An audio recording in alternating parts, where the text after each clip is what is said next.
All right. Well, hi everybody. I'm Matt Williams.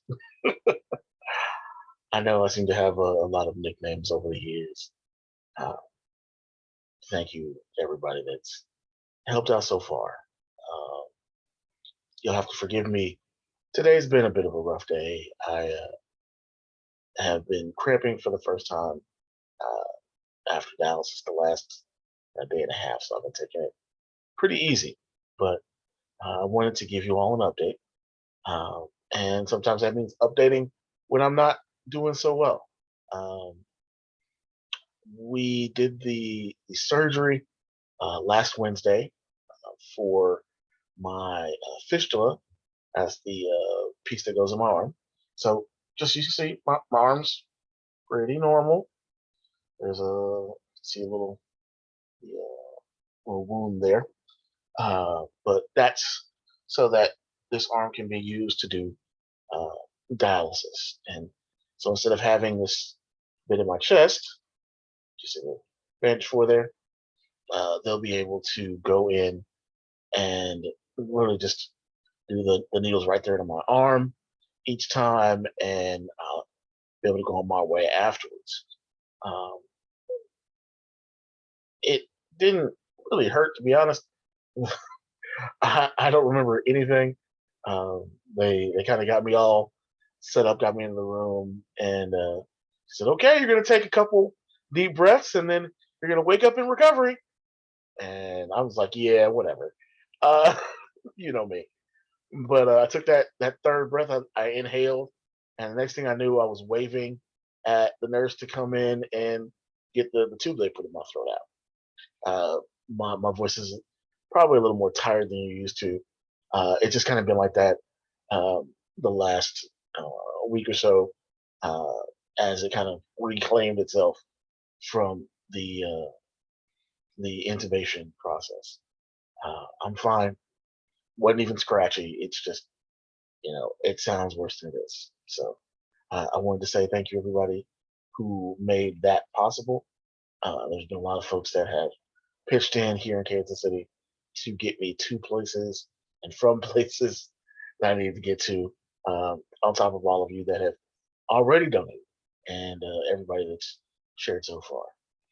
Um, to kind of give you a long term timetable update, uh, we have not had the big meeting with the transplant team um, for my transplant, but I have kind of made the selection of which hospital here I'm going to go with, and I'm going to be listed with uh, St. Louis hospitals as well, Hospital Barnes in St. Louis.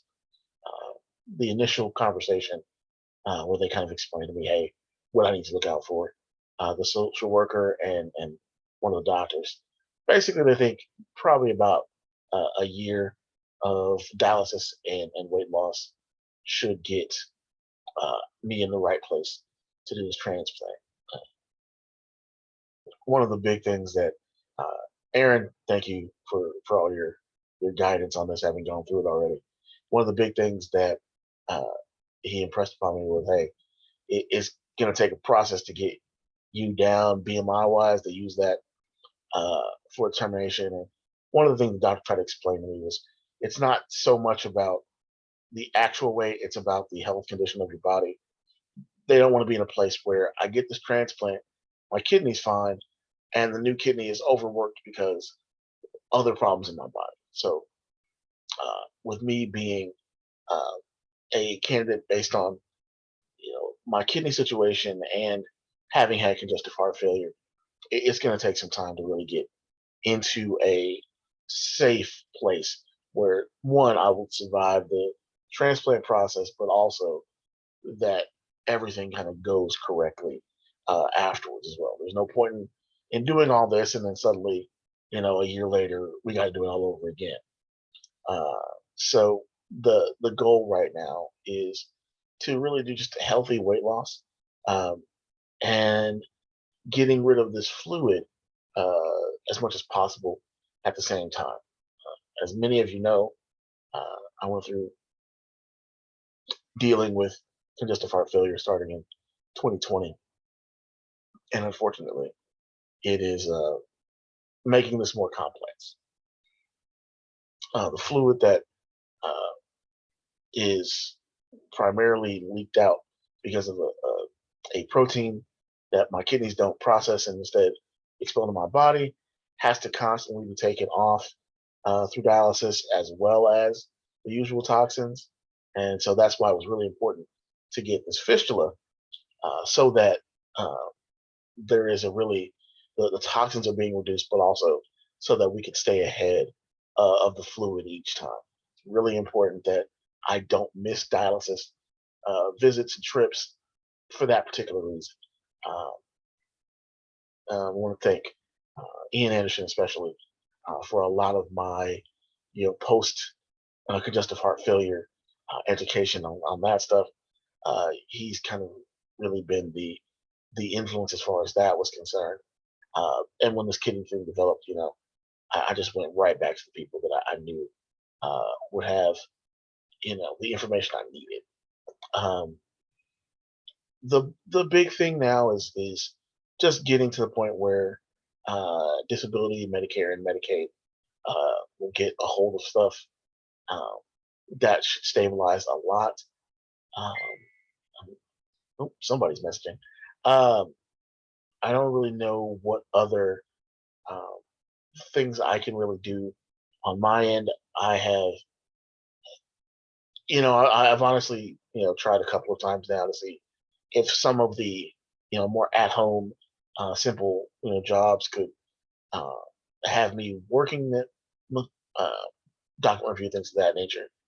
And the unfortunate thing is, you got to be able to do 40 hours, and there's just no way I can do 40 hours. I spend uh, 12 hours a week on average at in the actual chair dialysis, with another hour to two over the course of the week getting to and from uh, dialysis.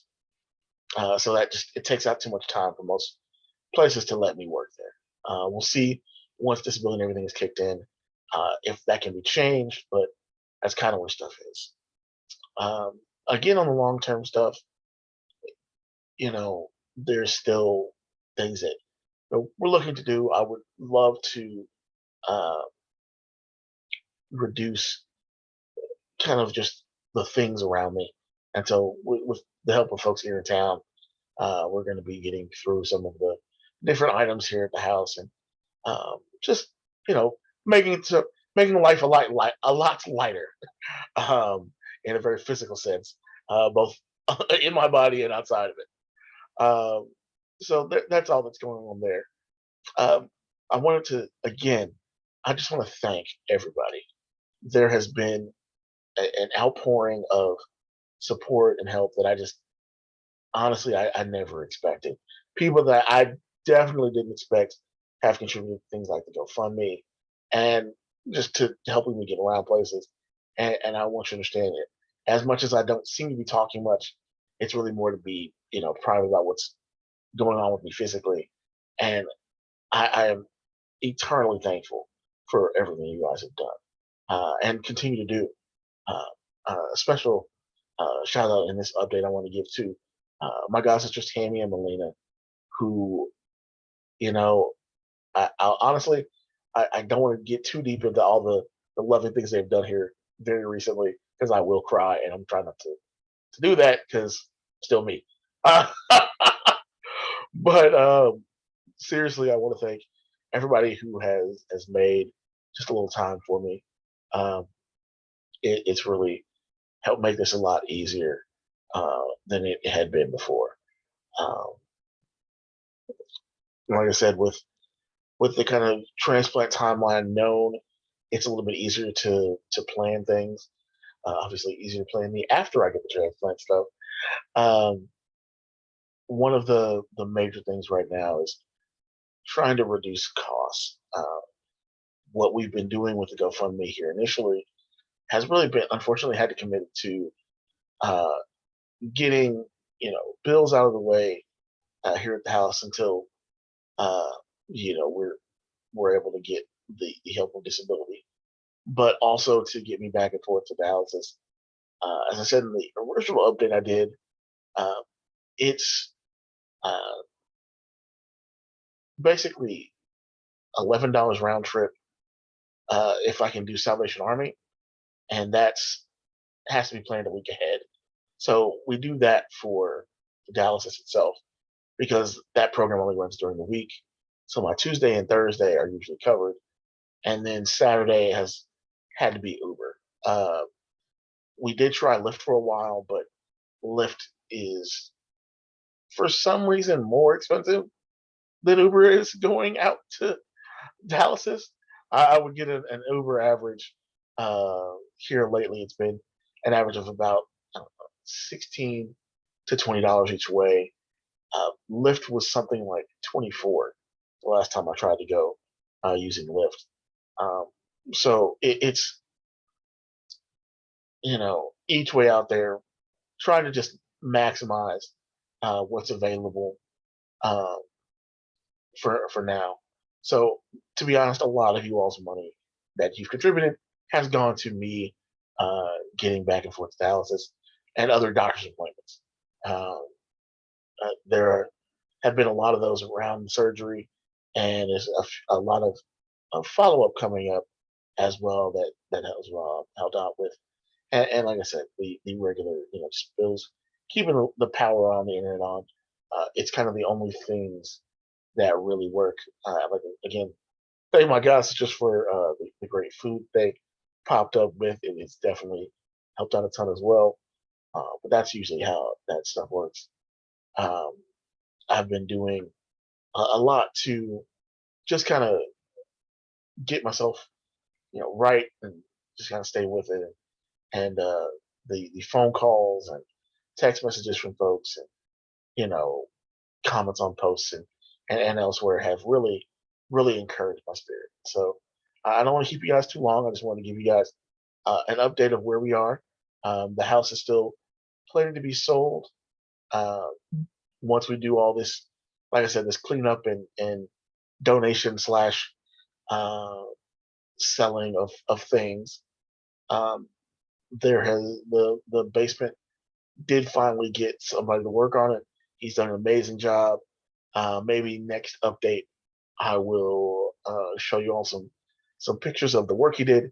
If you can get this gentleman to work on your place, honestly, call him. Like if you need some work, get a hold of me, and I will give you his info immediately because the work he did here is amazing. My mother was impressed by it, and I honestly like he he has saved me from what had been just a massive stress and frustration point uh, to this point as well. And some of you knew that the plumbing backup happened in March. What you didn't realize is I have had to wait until now to get someone to work on it. So uh, that's how many contractors never responded. So he's been here to be taken care of and is basically done. He's got like a little bit of painting left to do, and that's it. So I want to thank you all again. Again, I will, of course, respond to communications. I've been taking it easy, and yeah, today's been one of those days I've really got to take it easy. So I want to thank you all again. This has been your update. Uh, Hopefully soon, this chest catheter will be out, and my voice will be back to normal because I'm really tired of sounding like I did when I was 18 years old. So love you all. Take care. Thank you again, and bye bye, y'all.